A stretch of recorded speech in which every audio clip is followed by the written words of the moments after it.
Cycle Pure agarbatti. Agarbatti என்றால் Cycle, cycle என்றால் quality. Parandur விமான நிலைய எதிர்ப்பு போராட்டக் குழு ஒருங்கிணைப்பாளர் சுப்பிரமணியன் தந்தி தொலைக்காட்சிக்கு பிரத்யேக பேட்டி அளித்தார். அந்த காட்சிகளை பார்க்கலாம். வணக்கம், நான் தந்தி தொலைக்காட்சி செய்தியாளர் மணிகண்டன் பேசுறேன். முதலமைச்சர் பரந்தூர் விமான நிலைய திட்டம் கைவிடப்படுறதா சொல்லியிருக்கிறாங்க. நீங்க பரந்தூர்ல கிட்டத்தட்ட பல ஆண்டுகள் இந்த கோரிக்கையை வலியுறுத்தி போராட்டத்தை நடத்தி வரீங்க. இந்த அறிவிப்பை எவ்வளவு முக்கியமானதா பாக்குறீங்க சார்? இப்போ அவரு மக்கள் சந்திப்புங்கிற நிகழ்வுல முதல்ல பரந்தூருக்கு தான் சார் அவங்க வந்தாங்க. போராட்ட குழுவை சந்திச்சாங்க மதிப்புமிகு தளபதி அவர்கள். அவங்க வந்ததுக்கு அப்புறமே எங்களுக்கு ஒரு நம்பிக்கை, முழு நம்பிக்கை வந்தது சார். இந்திய லெவல்ல ஒரு கவனத்தை ஈர்த்தாங்க.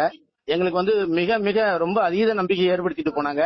அதே மாதிரி நாங்களும் ஒரு தலைமை அலுவலகத்துக்கு போயிட்டு நன்றி சொன்னோம்.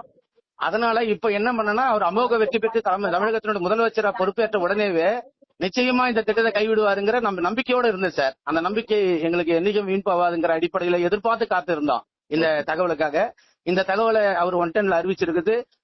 பெருத்த மகிழ்ச்சி சார். விவசாய பெருங்குடி மக்களையும், பரந்தூர் போராட்ட குழுவையும், பரந்தூர் வட்டார பகுதி மக்களையும் மகிழ்ச்சி கடல ஆழ்த்திருக்கு சார். எங்களுடைய நெஞ்சார்ந்த நன்றியை அவருக்கு உரித்தாக்குறோம். என்னைக்கும் இந்த நன்றியை நாங்க மறக்க மாட்டோம். அவருக்கு உறுதுணையா நாங்க எந்த நிலைமையிலும் நாங்க நிற்போம் சார். விவசாய பெருங்குடி மக்கள் முதல்வருக்கு தக்கபலமா முதல்வர் செய்யற அத்தனை ஆக்கப்பூர்வமான வேலைகளுக்கும் நாங்க உறுதுணையா இருப்போம் சார். விவசாய பெருங்குடி மக்கள் உறுதுணையா இருப்போம். மகிழ்ச்சி கடல ஆழ்ந்திருக்கும் சார். நாங்க எங்களுடைய மன நிம்மதி கிடைச்சிருக்கு. எங்களுடைய பிரச்சனை எல்லாம் தீர்ந்து மிகுந்த விவசாயிகள் மிகுந்த மன மகிழ்ச்சியோட இப்ப இருக்கிறோம் சார்.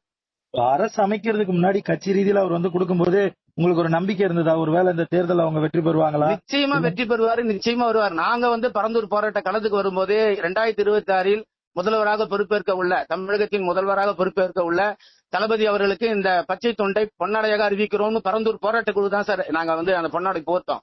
அவர் எங்களை சந்திக்க வரும்போதே தமிழக முதல்வராக ஆழ்வாருன்றத அந்த வார்த்தை அப்பவே நாங்க பதிவு பண்ணியிருந்தோம் சார். அந்த வகையில் இன்னும் மிகுந்த மகிழ்ச்சி. Okay sir. இப்ப மக்கள் எந்த அளவு மகிழ்ச்சியா இருக்காங்க அங்க? நாங்க கிராமத்துல ஒரு விழாவே கொண்டாடுவோம் சார். அது சேம் டைம் கிராம சபையில அவருக்கு நெஞ்சார்ந்த நன்றின்னு சொல்லி இப்ப ஆகஸ்ட் 15 நடந்த கிராம சபையில ஏற்கனவே நாங்க அதை நெஞ்சார்ந்த நன்றியை தெரிவிச்சிட்டோம். அவருக்கு ஏகனாபுரம் கிராமத்தினுடைய பிரதான சாலைக்கு தளபதி விஜய் சாலைன்னு பெயர் வைக்கிறதுக்கு தீர்மானமும் எழுதிருக்கு சார். நாங்க முன்னாடியே அந்த மகிழ்ச்சியை அவருக்கு ஷேர் பண்ணிட்டோம். இப்ப இன்னும் இந்த அறிவிப்பு வந்ததுக்கு அப்புறம் இப்ப நாங்க கிராமமே ஒரு விழா கோலம் பூண்டுறோம் சார். Cycle Pure agarbatti. அகர்பத்தி என்றால் சைக்கிள், சைக்கிள் என்றால் குவாலிட்டி.